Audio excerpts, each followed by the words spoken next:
أعوذ بالله السميع العليم من الشيطان الرجيم بسم الله الرحمن الرحيم يا أيها الناس اعبدوا ربكم الذي خلقكم والذين من قبلكم لعلكم تتقون الذي جعل لكم الأرض فراشا والسماء بناء وأنزل من السماء ماء فأخرج به من الثمرات رزقا لكم فلا تجعلوا لله أندادا وأنتم تعلمون۔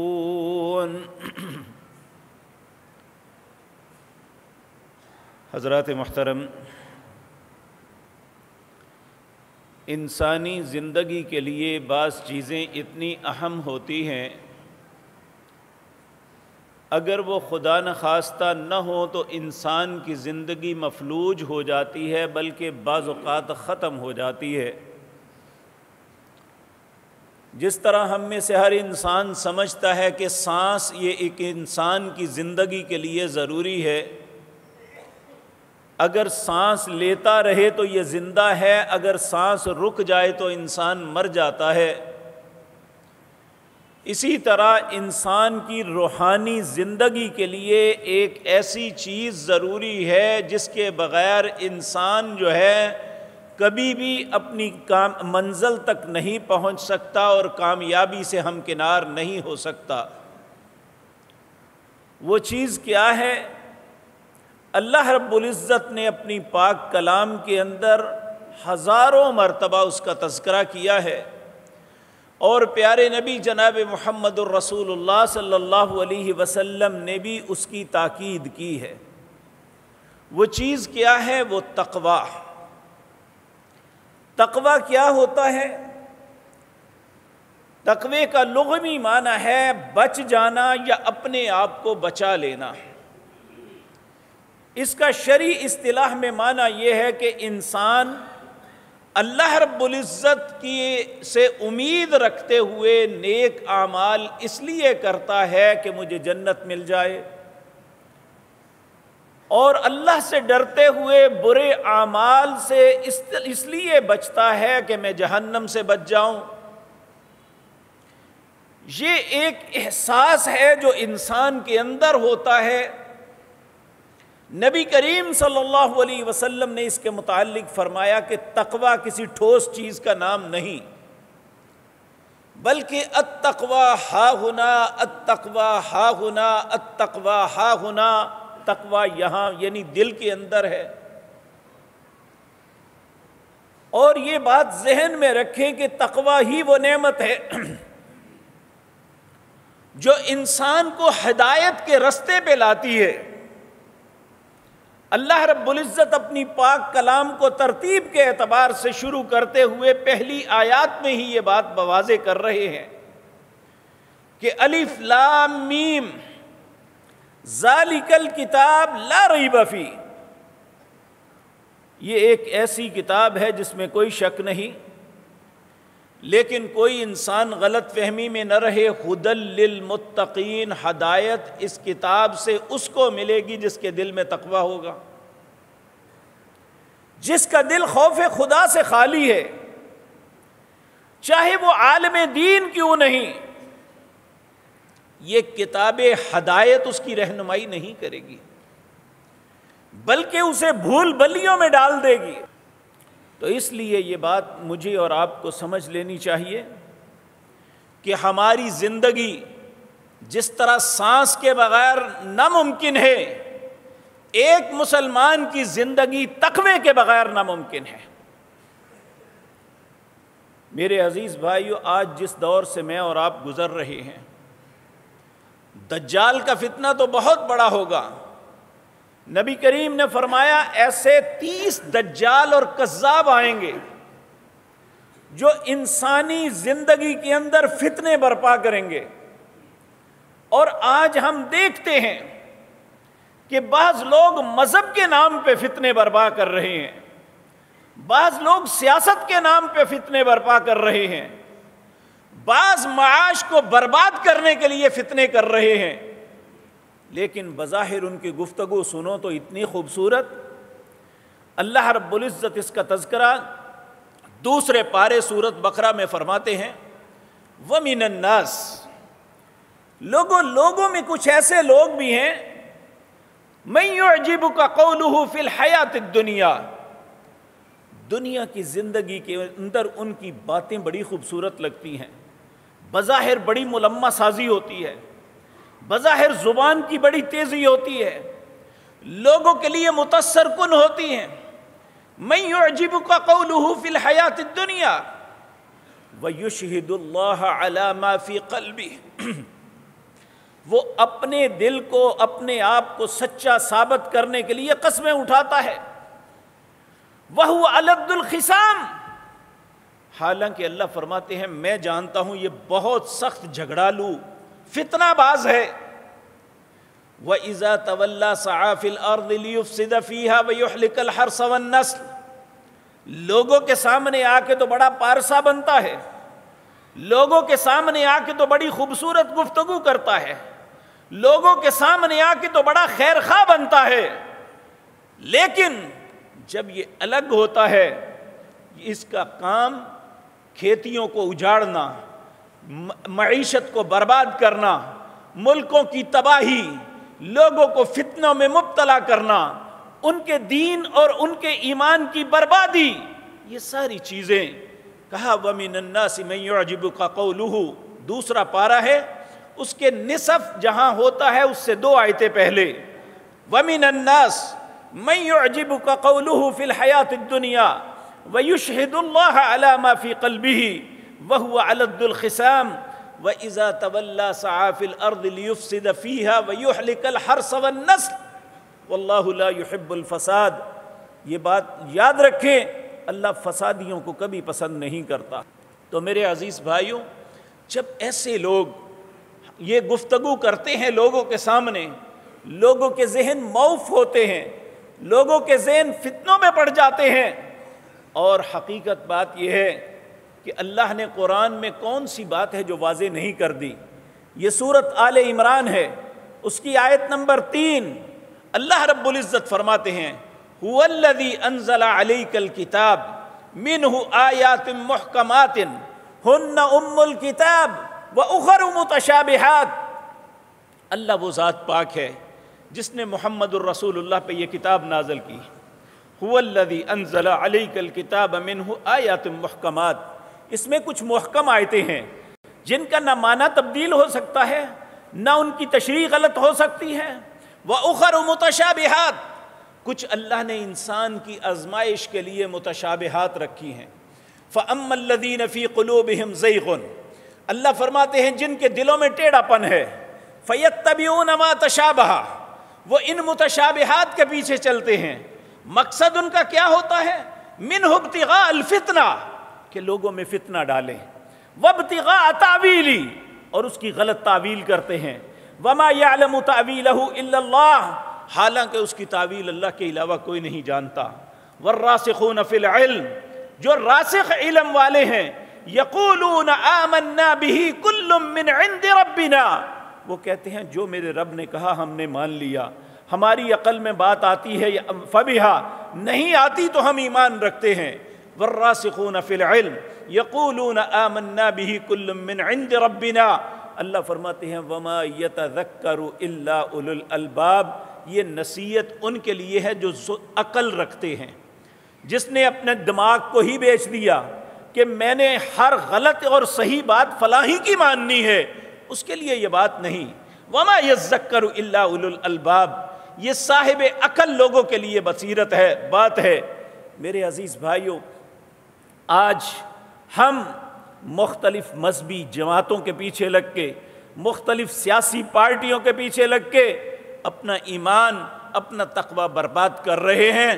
میرے بھائیو، ایسے فتنے کے دور میں ضروری ہے کہ ہمارے پاس یہ تقوی کی نعمت مضبوط سے مضبوط تر ہونی چاہیے، کیونکہ اللہ رب العزت نے فرمایا، یاد رکھو، اصحاب التقوی، جو تقوی والے ہیں، وہ اصحاب المغفرہ، حقیقتاً ان کی معافی ہی اللہ قبول کرتا ہے. یعنی پہلے ہم نے کیا پڑھا کہ ھدی للمتقین، ہدایت کن کو ملے گی؟ جن کے دلوں میں تقویٰ ہوگا۔ اگر تقویٰ نہیں ہے یا تقویٰ کمزور ہے تو پھر یقین جانیے ہمیں ہر کوئی گمراہ کر سکتا ہے، ہمیں ہر کوئی فتنے میں مبتلا کر سکتا ہے، ہم ہر کے پیچھے لگ کے اپنے آپ کو برباد کر سکتے ہیں۔ اگر تقویٰ مضبوط ہوگا تو یقین جانیے اللہ رب العزت ہماری ہدایت اور رہنمائی فرمائیں گے۔ انسان کا دل گواہی دے گا کہ یہ جھوٹ بول رہا ہے، انسان کا دل اس بات پہ گواہی دے گا کہ فلاں سچ کہہ رہا ہے، تو اللہ رب العزت ہمیں یہ نعمت عطا فرمائے۔ پیارے نبی جناب محمد الرسول اللہ صلی اللہ علیہ وسلم کی تعلیمات یہ ہے کہ آپ اس کے لیے اللہ سے دعا مانگا کرتے تھے، اللہم آتی نفسی تقواہا وزکیہا انت خیر من زکاہا انت ولیہا ومولاہا۔ اے اللہ تو میرے نفس کو تقوی کی نعمت عطا فرما دے۔ اللہم آتی نفسی تقواہا وزکیہا، اللہ مجھے پاک کرتے، انت خیر من زکاہا، تجھ سے بہتر پاک کرنے والا کوئی نہیں ہے، انت ولیہا ومولاہا، اے اللہ میرا آقا بھی تو ہے، میرا دوست بھی تو ہے، اس لیے مجھے کیا عطا کر، اللہم آتی نفسی تقواہا۔ اسی طرح ایک دوسری دعا نبی کریم صلی اللہ علیہ وسلم اللہ سے التجا کرتے ہوئے کہتے، اللہم انی اسألک الہدی والتقی والعفاف والغنی۔ اے اللہ میں تجھ سے سوال کرتا ہوں چار چیزوں کا۔ سب سے پہلی، اللہم انی اسألک الہدی، اے اللہ میں ہدایت کا سوال تجھ سے کرتا ہوں۔ آپ دیکھیں اس وقت کوئی بھی انسان ہے کنفیوز ہے، اور خصوصاً میں یہ بات پہلے بھی عرض کی، میں پورے شعور سے یہ بات عرض کرتا ہوں، ہمارا جو میڈیا ہے یہ ابلیس کا کردار ادا کر رہا ہے۔ رمضان المبارک میں بظاہر یہ مذہبی پروگرام ان کے ہوتے تھے، لیکن اس کے اندر کیا، مختلف علماء کو بٹھا کے متشابہات پہ باتیں کروا کے لوگوں کو شکوک و شبہات میں مبتلا کرنا کہ لوگ اپنے دین کے متعلق ہی شک میں مبتلا ہو جائیں کہ یہ کیا دین ہے، ایک کچھ کہہ رہا ہے، دوسرا کچھ، تیسرا کچھ، چوتھا کچھ کہہ رہا ہے۔ یعنی ایسے تھا جیسے لڑا رہے ہیں ایک دوسرے کو، جس طرح جانوروں کو سامنے کھڑے کر کے لڑایا جاتا ہے، اس طرح یہ شیطان کردار ادا کر رہا ہے۔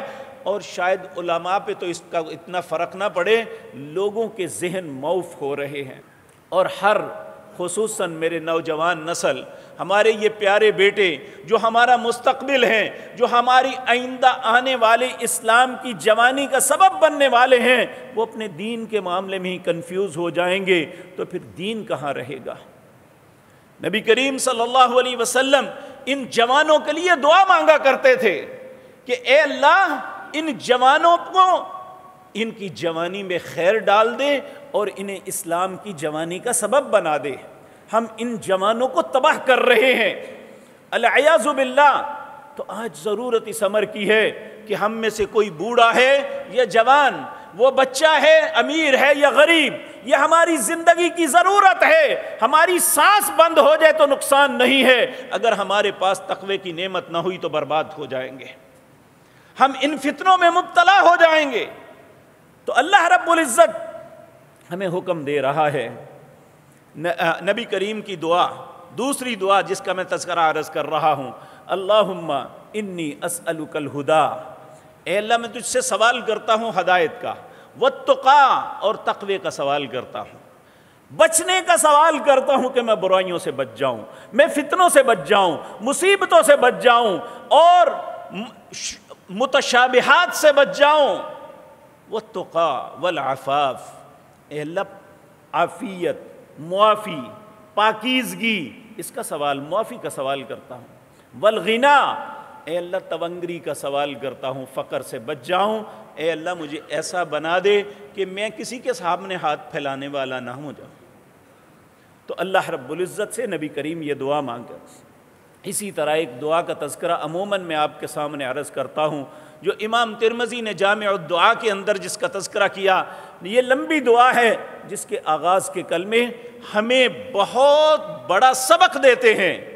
نبی کریم اللہ سے دعا کرتے، اللہم اقسم لنا من خشیتک ما تحول به بیننا و بین معصیتک، یہ بہت بڑی ڈیفینیشن ہے تقوی کی۔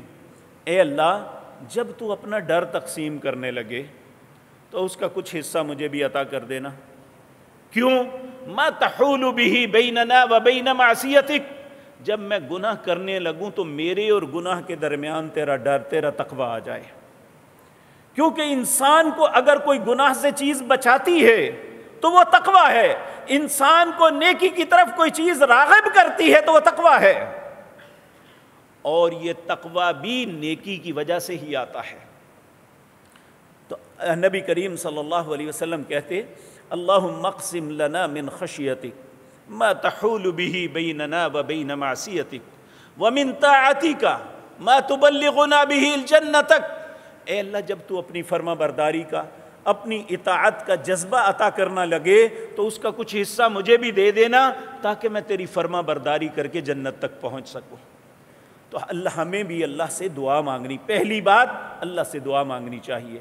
دوسری بات تقوی کیسے ملے گا، کیسے ہمارے اندر یہ ملکہ پیدا ہوگا؟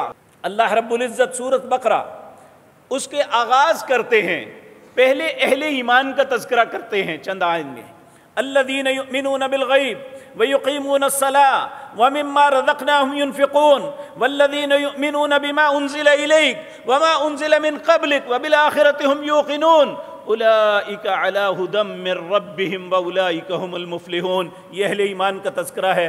پھر کافروں کا تذکرہ، ان الذین کفروا سواء علیہم اانذرتہم ام لم تنذرہم لا یؤمنون ختم اللہ علی قلوبہم وعلی سمعہم وعلی ابصارہم غشاوۃ ولہم عذاب عظیم۔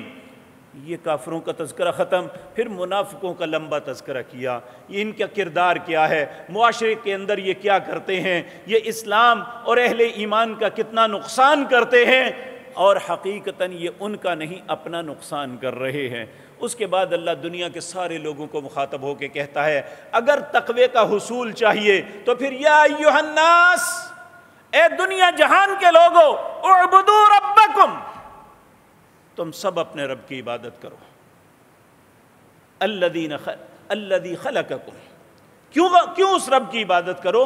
اس لیے کہ اس نے تمہیں پیدا کیا، صرف تمہیں ہی نہیں والذین من قبلکم، تمہارے آباء و اجداد کو بھی اس نے پیدا کیا۔ جب تمہیں بھی پیدا اللہ نے کیا، آج زندہ بھی تم اللہ ہی کی وجہ سے ہو۔ اگر آج ہمیں کوئی عزت ہے، کوئی تھوڑی بہت معاشرے میں مقام ہے، تو وہ بھی اللہ رب العزت کی وجہ سے۔ اگر ہمارے پاس رزق کے چند دانے ہیں تو وہ بھی اللہ کی عطا کردہ رزق کی وجہ سے۔ اگر ہمارے پاس کچھ علم ہے تو یہ بھی اللہ ہی کی عطا کردہ ہے۔ تو جب یہ سب کچھ اللہ ہی کا ہے اور پیدا بھی اللہ نے کیا تو اعبدوا ربکم، اس لیے رب کی عبادت کرو۔ عبادت کرنے سے کیا ملے گا؟ لعلکم تتقون، تاکہ تم متقی بن جاؤ، تمہارے اندر تقوی آ جائے، وہ نعمت تمہیں مل جائے جو تمہیں برائیوں سے روکنے کی قوت عطا کر دے، جو تمہیں نیکی کے لیے جذبے عطا فرما دے۔ اس لیے تم یا ایھا الناس اعبدوا ربکم الذی خلقکم والذین من قبلکم لعلکم تتقون۔ اب یہاں ایک بات یاد رکھنا، صرف عبادت کافی نہیں ہے، بلکہ صرف اللہ کی عبادت، اس کے ساتھ اگر شریک ٹھہرایا تو پھر تقویٰ نہیں ملے گا۔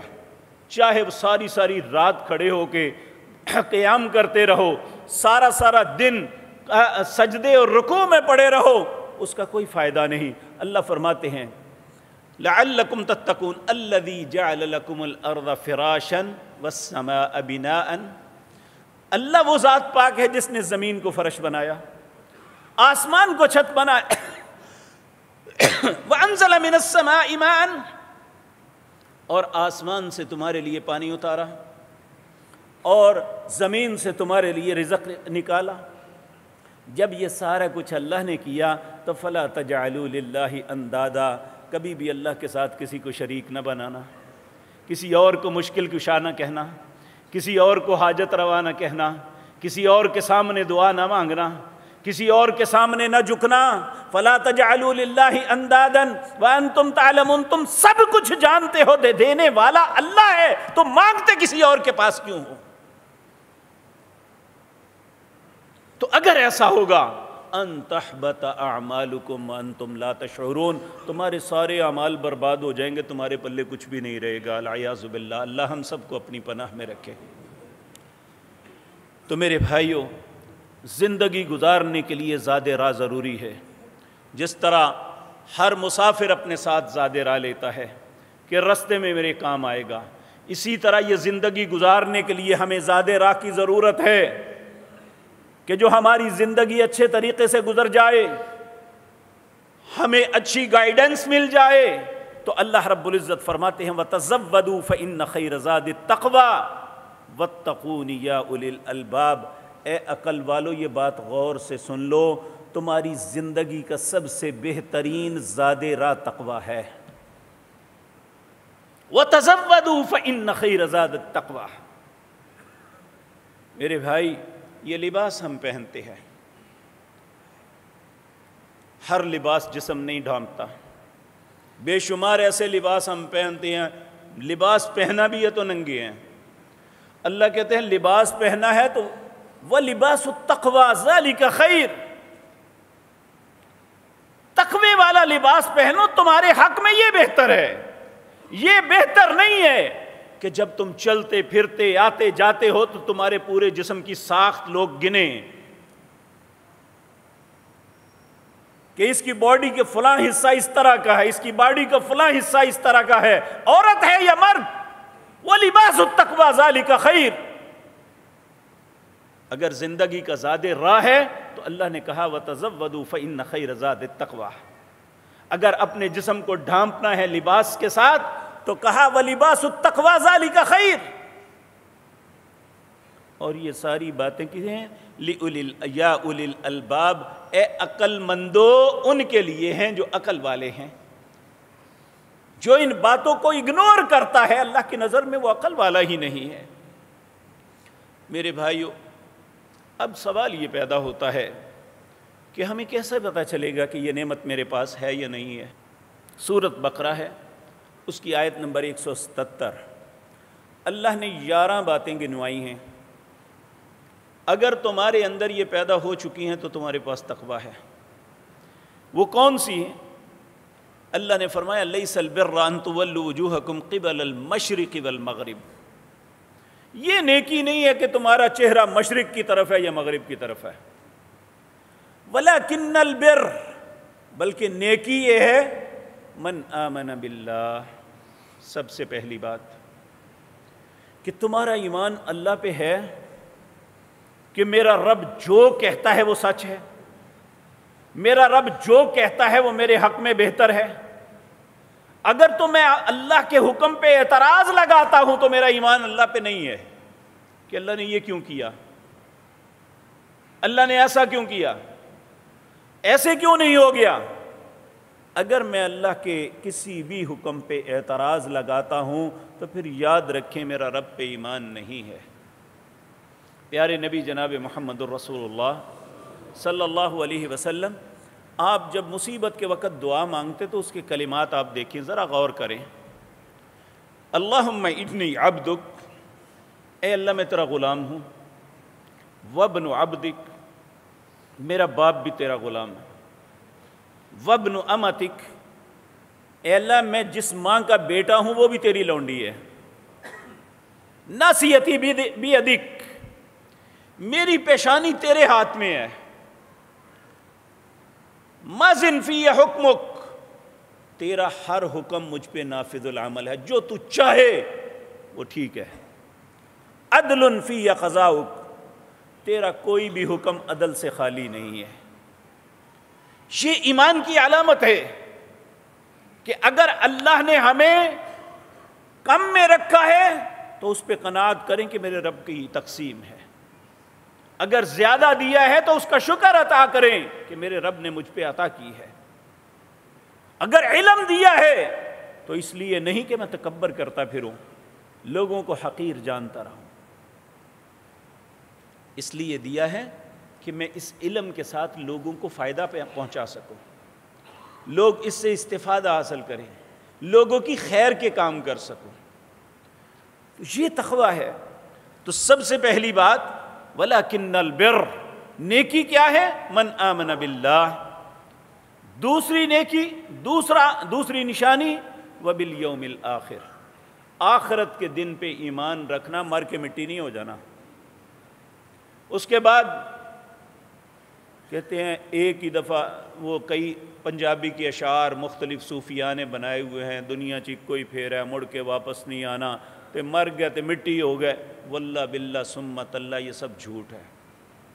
مر کے مٹی نہیں ہونا. وَإِنَّمَا تُوَفَّوْنَ أُجُورَكُمْ يَوْمَ الْقِيَامَةِ، جو کچھ اس زندگی میں کیا ہے اس کا بدلہ قیامت کے دن ملے گا.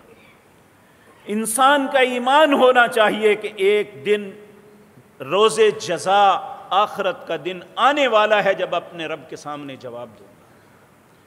میں نے کل ایک شیعہ عالم دین کا کلپ دیکھا، کہنے لگا جس دنیا میں یہ سب لوگ جھوٹ بولتے ہیں، نہ دنیا میں آج تک اللہ کو کسی نے دیکھا ہے، نہ قیامت کے دن دیکھے گا. تو قرآن میں اللہ جو کہتے ہیں کہ میں اپنا دیدار کرواؤں گا، تو یہ کیا ہے؟ یعنی یہاں تک فتنے پھیلے ہوئے ہیں کہ اللہ کی ذات کو بھی نہیں بخشا جا رہا، اور لوگ ان باتوں پہ متاثر ہو رہے ہیں.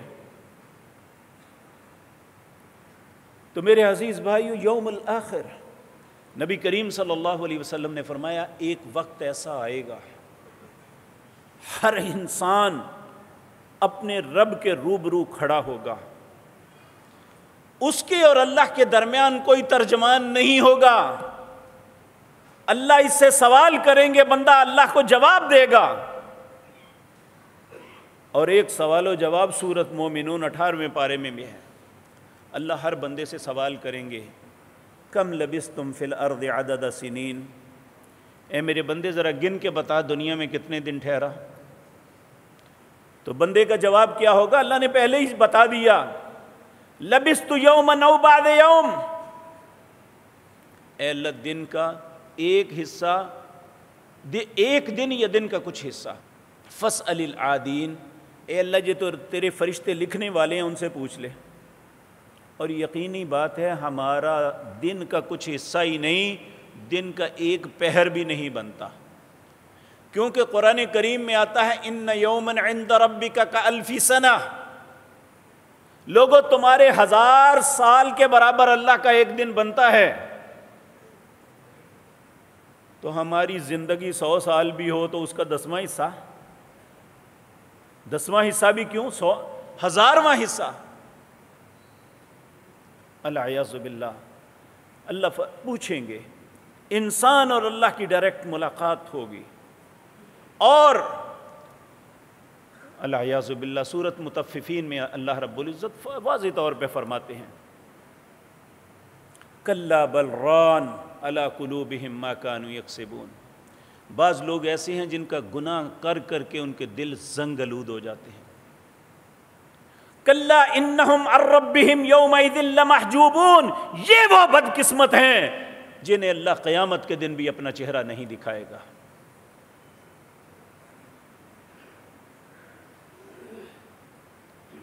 تو ان کو نہیں دکھائے گا. ہم تو انشاءاللہ اپنے رب کا ملاقات بھی کریں گے اور اپنے رب کو دیکھیں گے بھی انشاءاللہ. والیوم الآخر والملائکہ. جس طرح انسان ایک مخلوق ہے، جس طرح جن ایک مخلوق ہے، اس طرح اللہ کی ایک فرشتے بھی مخلوق ہیں جو اللہ کے ورکرز ہیں، جو اللہ کے حکم کے مطابق وَيَفْعَلُونَ مَا يُؤْمَرُونَ، جو اللہ حکم دیتا ہے اس کے مطابق وہ کرتے ہیں. والکتاب، یہ اللہ نے کتاب نازل کی جو جناب محمد الرسول اللہ پہ. اس کتاب پہ ایمان لانا لازم ہے. آج کتنے اپنے آپ کو دانشور، ترقی پسند کہنے والے اس کتاب کو متروک کہتے ہیں کہ یہ پرانے زمانے کی باتیں ہیں، اب نیا زمانہ ہے. اگر انسان کے دل میں تقویٰ ہے تو اس کا ایمان ہونا چاہیے کہ یہ اللہ نے جو کتاب اتاری ہے یہ قیامت تک کے لیے ہے. اور قیامت تک جتنے معاملات انسان کے کتنا ہی جدید دور کیوں نہ آ جائے، جتنے مسائل انسان کے ہوں گے اگر وہ حل کر سکتی ہے تو اللہ کی یہ کتاب قرآن حل کر سکتی ہے۔ والکتاب والنبیین، اللہ کے نبیوں پہ ایمان رکھنا، وآت المال علی حبہ ذوی القربى والیتامى والمساکین وابن السبیل والسائلین وفی الرقاب والغارمین، وہ اللہ کی محبت میں ان لوگوں پہ خرچ کرتا ہے۔ کن پہ؟ ذوی القربہ، اپنے رشتہ داروں پہ، والیتامى یتیموں پہ، والمساکین مسکینوں پہ، وابن السبیل اور مسافروں پہ، والسائلین سوال کرنے والوں پہ، وفی الرقاب جن کی گردن پھنس گئی ہے، مقروض ہیں، ان کی گردن چھڑانے پہ یہ انسان اللہ کی محبت میں خرچ کرتا ہے۔ یہ اس تقوی اور ایمان کی علامتیں بتائی جا رہی ہیں۔ پھر ایک علامت یہ بتائی وَإِقَامِ الصَّلَاةِ، اگر تقوی دیکھنا ہے دیکھو وہ نماز پڑھتا ہے کہ نہیں پڑھتا۔ اگر نماز نہیں پڑھتا تو وہ تقوی کی نعمت سے محروم ہے، اسے کسی بھی وقت کوئی بھی گمراہ کر سکتا ہے۔ نبی کریم صلی اللہ علیہ وسلم نے فرمایا جب مؤذن اذان کہتا ہے، آپ نے ابھی ہمارے مؤذن صاحب کی اذان کو سنا، اس میں دو مرتبہ یہ کلمات کہے حی علی الصلاۃ حی علی الصلاۃ، لوگوں نماز کے لیے آ جاؤ، لوگوں نماز کے لیے آ جاؤ۔ پھر انہوں نے کہا حی علی الفلاح، لوگوں تمہاری فلاح کامیابی اس میں ہے کہ نماز کے لیے آ جاؤ۔ تو نبی کریم نے فرمایا جس کے کانوں نے یہ لفظ سنا حی علی الفلاح، لوگوں تمہاری فلاح اس میں ہے، اس نے فلاح کی دعوت کو قبول نہ کیا، نہ اسے دنیا میں فلاح ملے گی نہ آخرت میں ملے گی۔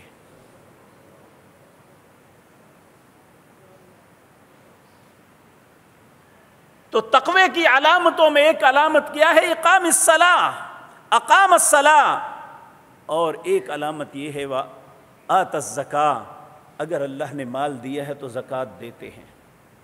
اور یاد رکھیں اللہ نے پوری اپنی پاک کلام کے اندر کہیں پہ بھی چھیننے کا حکم نہیں دیا، ہمیشہ دینے کا ہی حکم دیا ہے۔ وَأَنفِقُوا مِمَّا رَزَقْنَاكُمْ، کہ تم خرچ کرو جو رزق ہم نے تمہیں دیا۔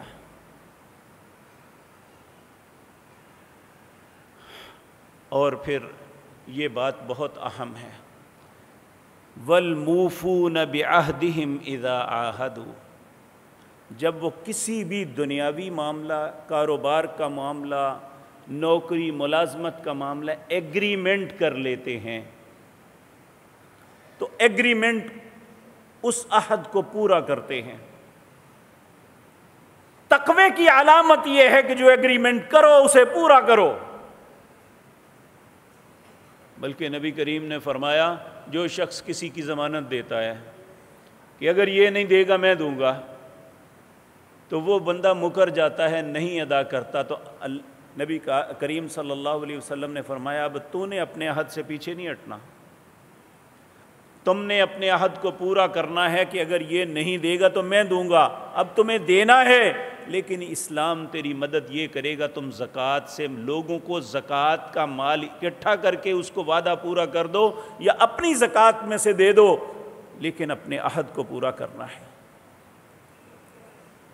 وَأَوْفُوا بِالْعَهْدِ إِنَّ الْعَهْدَ كَانَ مَسْئُولًا، یہ خصوصاً یہ لوگ جو ایگریمنٹ ملازمت کرتے ہیں اور ایگریمنٹ سائن کرتے ہوئے کہتے ہیں میں اللہ کو گواہ بنا کے کہتا ہوں کہ جو ذمہ داریاں مجھ پہ عائد کی گئی ہیں میں انہیں پورا کروں گا، چاہے وہ اس محراب کا ممبر کا خطیب ہے یا شیخ الحدیث ہے یا کسی بھی منصب پہ فائز انسان ہے، جب وہ ایگریمنٹ کرتا ہے کہ میں یہ معاملے پورے کروں گا، اگر نہیں کرتا تو اس کا رزق بھی حرام ہے اور وہ ایک بددیانت انسان ہے۔ اگر ایک مزدور ایگریمنٹ کرتا ہے کہ میں اس دہاڑ میں اتنا کام آپ کا کروں گا یا اس طریقے سے کروں گا، اگر وہ نہیں کرتا تو وہ بھی بددیانت انسان ہے۔ ایسا انسان تقوی سے خالی ہے۔ ہم نے سمجھ لیا کہ جو مرضی کر لیں، تقوی تقوی ہی ہے ہمارے پاس۔ تو اللہ رب العزت فرماتے ہیں والصابرین فی البأساء، تقوی کی ایک علامت یہ بھی ہے کہ زندگی میں ہمیشہ آسانیاں نہیں، تکلیفیں بھی آ جاتی ہیں۔ جب تکلیفیں آتی ہیں تو وہ صبر کرتا ہے۔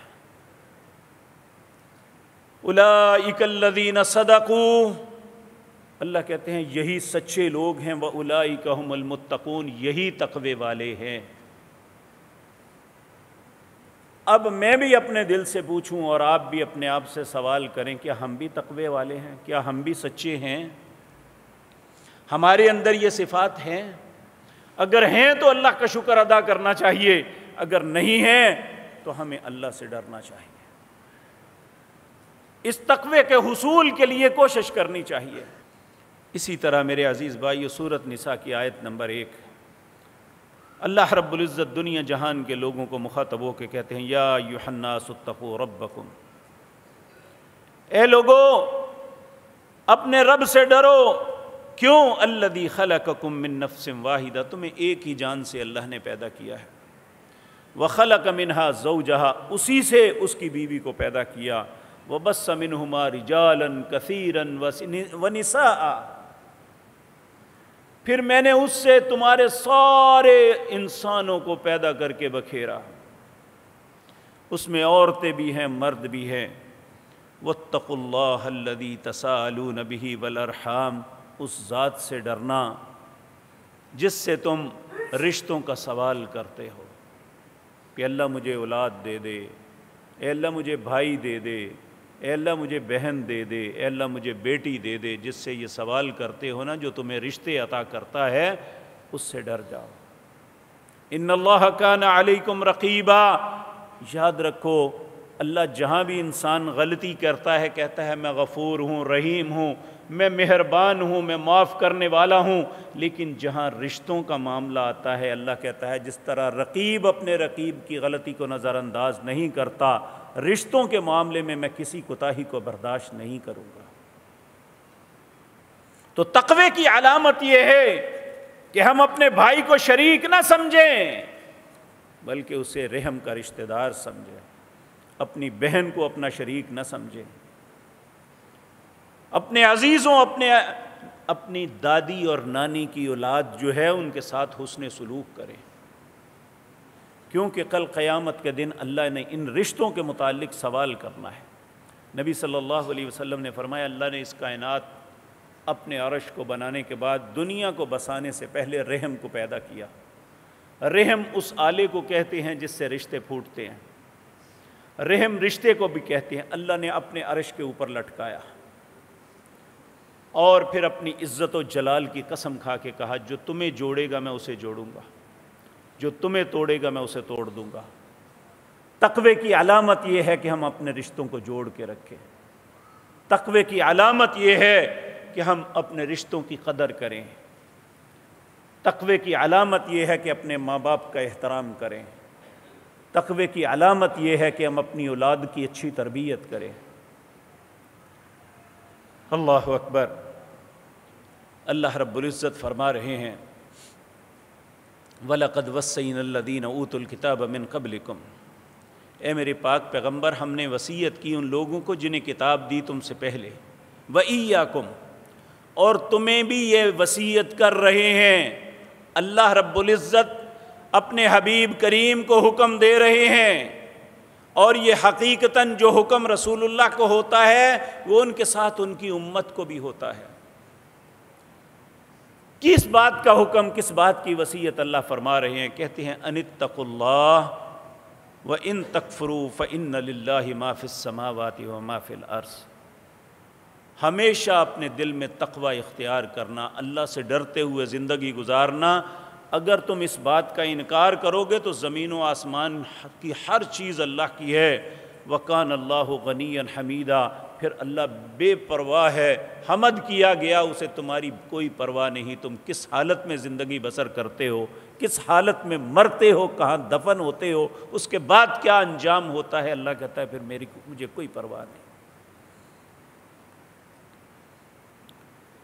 اللہ اکبر۔ اہل ایمان کو بھی اللہ حکم دے رہے ہیں، یا ایھا الذین آمنوا اتقوا اللہ حق تقاتہ، اے اہل ایمان اللہ سے اس طرح تقوی اختیار کرو جس طرح حق ہے۔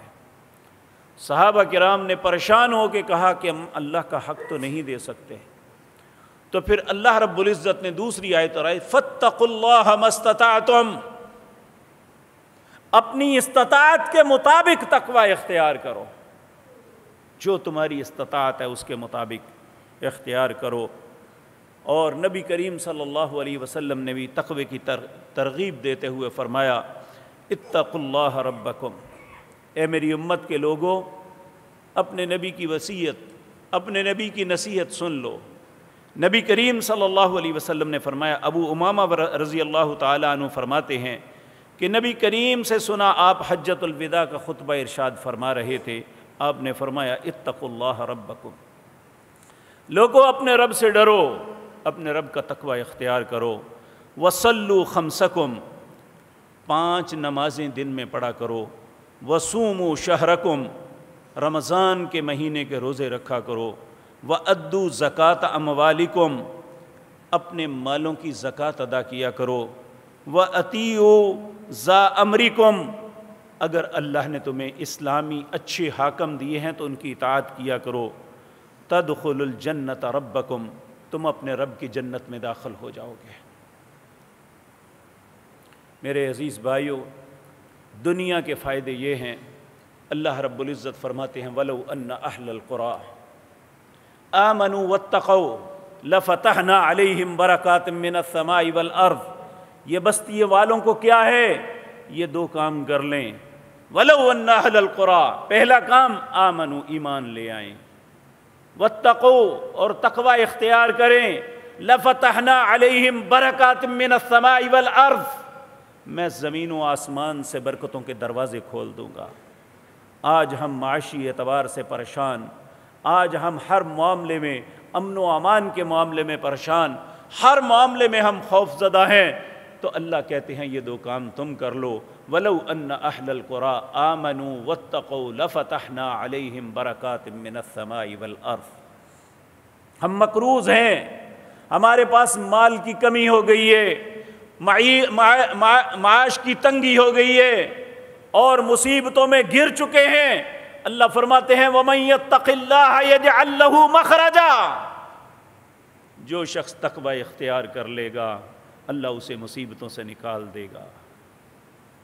وَمَن يَتَّقِ اللَّهَ يَجْعَل لَّهُ مَخْرَجًا، اگر رزق کی کمی ہے تو وَيَرْزُقْهُ مِنْ حَيْثُ لَا يَحْتَسِبْ، ایسی جگہ سے روزی دے گا تم سوچ بھی نہیں سکتے۔ تو اللہ رب العزت یہ نعمت ہمیں عطا فرما دے۔ یہ اور پھر میرے بھائیو، یہ تو دنیا کے فوائد ہیں، آخرت میں کیا ہوگا؟ سورۃ ذاریات ہے، اللہ فرماتے ہیں ان المتقین فی جنات وعیون، لوگوں یہ جو متقی لوگ ہیں یہ چشموں والے باغوں میں ہوں گے۔ ان المتقین فی جنات وعیون آخذین ما آتاہم ربہم انہم کانوا قبل ذلک محسنین، جو رب بانٹے گا یہ اس سے لیں گے، کیونکہ یہ اس سے بڑے ہی اچھے لوگ تھے، بڑے ہی نیک تھے، بڑے متقی تھے، پرہیزگار تھے، اللہ کی عبادت کرنے والے تھے، نمازیں ادا کرنے والے، روزے رکھنے والے، اللہ کے رستے میں خرچ کرنے، انہم کانوا قبل ذلک محسنین۔ اللہ رب العزت ہمیں بھی ان لوگوں میں شامل فرما لے۔ اس لیے میں ایک مرتبہ پھر وہی عرض کروں گا، نبی کریم صلی اللہ علیہ وسلم کی ان دعاؤں کو اپنی زندگی کا حصہ بنا لیں۔ پہلی دعا، اللہم آت نفسی تقواہا وزکھا انت خیر من زکاہا انت ولیہا ومولاہا، اے اللہ تو میرے نفس کو تقوی عطا فرما دے، وزکھا اسے پاک کر دے، انت خیر من زکاہا تجھ سے بہتر پاک کرنے والا کوئی نہیں، انت ولیہا اے اللہ تو میرا دوست ہے، ومولاہا اور میرا آقا بھی تو ہے، میں تیرا غلام ہوں۔